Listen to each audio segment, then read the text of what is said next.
Hey guys, welcome back to Trekyards. I am Captain Foley. I am Kwame. And today we are going to be enduring the painful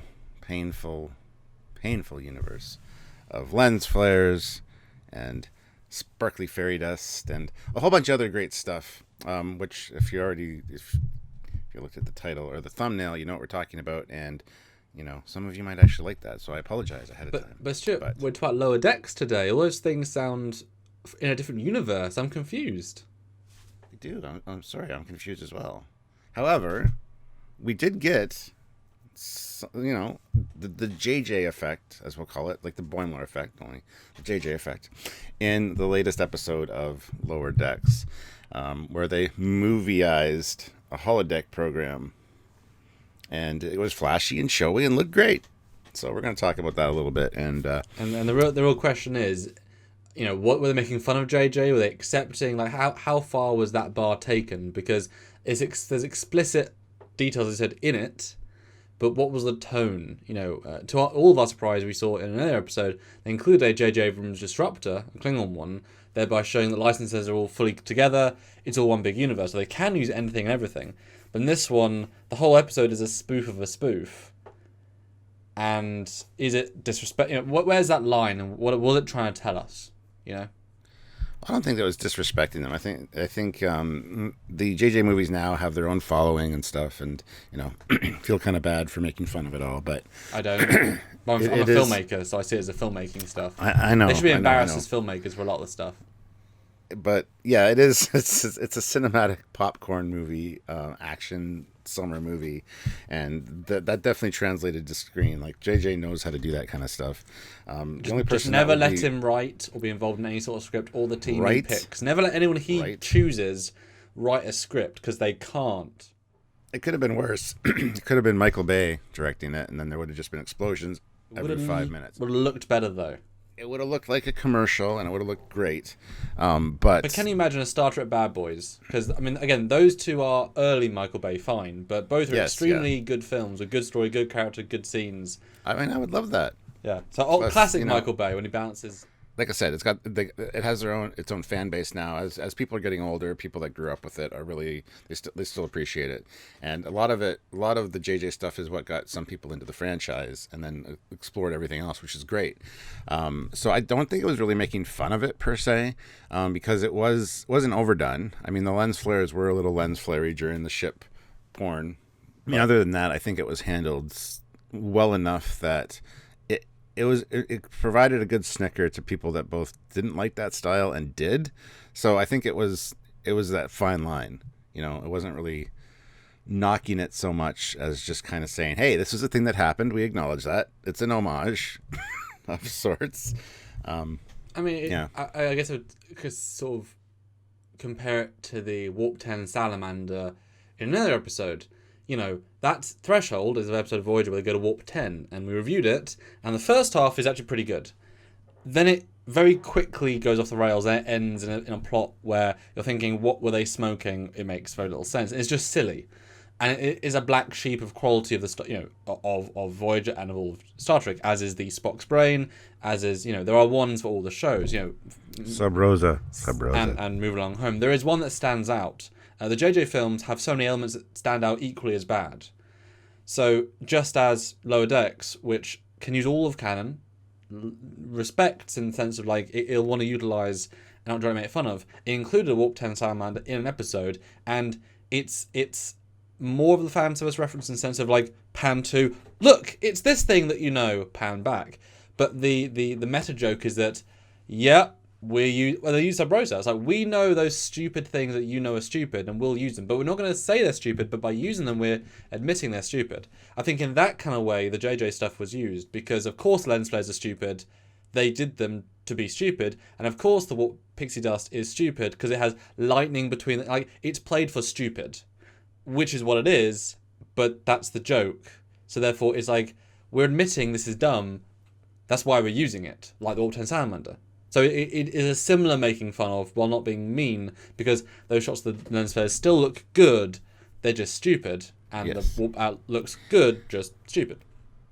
Well, I got to go back to something you just said there. You said that lens flares are stupid, and Well, the way they were used. Exactly. I was going to say they can be used subtly and well. Like when she first comes onto the bridge, that was perfect. Yeah, how light hits a lens through a bright light is not the problem. It's how they're used and stupidly used and overly, Now the whole lightning between the nacelles before the warp me is very much JJ too. Like punch it. It's very much like a Star Wars trope almost. Oh God, yeah. Like punch it, Chewie. Well, JJ's a Star Wars fan. He made a Star Trek Star Wars film. So yeah. So the warp me was kind of one of those things, but again, big budget movie. But the lightning between the nacelles before the warp. I mean, people will say, "Well, you didn't see that in JJ," and it's true. There was talk in the motion picture to do like a little pulsating blue between the inner chiller grills while it was at warp, which never came about, which is great. But people are wondering if that's referencing that. Not really sure. It was just kind of an action movie. yeah. This is going to go fast thing. Well, I refer to that as just like when they say in '09, damage to the aft nacelle. It's a nonsensical line that is broken. It's just wrong. This is it's a similar just nonsensical effect, but it's like it's something. It might be reference to the Discovery, which lightnings itself out of FTLing, similar thing. But it's such a blend, and in fact, that entire first bit, obviously, I think it's fair to say they ramp down once they do the joke of the JJ. It ramps down because the first note when she walks onto the bridge, you literally get the Kelvin of the internal bridge noise, which is a single effect, and it's a nice like it triggers like bridge, and that's fine, that's good. And then she also in another episode she beams on at JJ, so there is references. But like I said, the lens flare and the warp fairy are played stupid because they're making fun of it. Whereas the isn't making fun of it. It's like this is a little movie joke, Like there's an interesting line there, because Mike McMahon is obviously. I mean, he even wrote a TNG book. So like, if you love Prime Canon, let's like to and like love it. Let's like JoJo stuff, or at least see the problems. And so if he's writing a show, and he's making a movie, let's just use the pot of silly ideas. And just kind of do them fun. It's like when they pan over the nacelle, and there's literally a lens flare. I said this in our review, which which as it goes by, it's on the metal and then disappears. So they put literally lens flares on metal with no light source, which is the joke. It's like there aren't lens flares they're from everywhere. They make no sense, and that's a joke within a joke, Yeah, and a few of them were mixed with other ones as well. Like I said, the ship porn, those shots flying around, very much any kind of like beauty shots of the ship, overly long, some of them, but then interlaced or overlaid with the lens flare effect. And that's why Equal Opportunity Offender's good. It's making fun of TMP and J.J. Abrams' '09. At the same time, and that's good.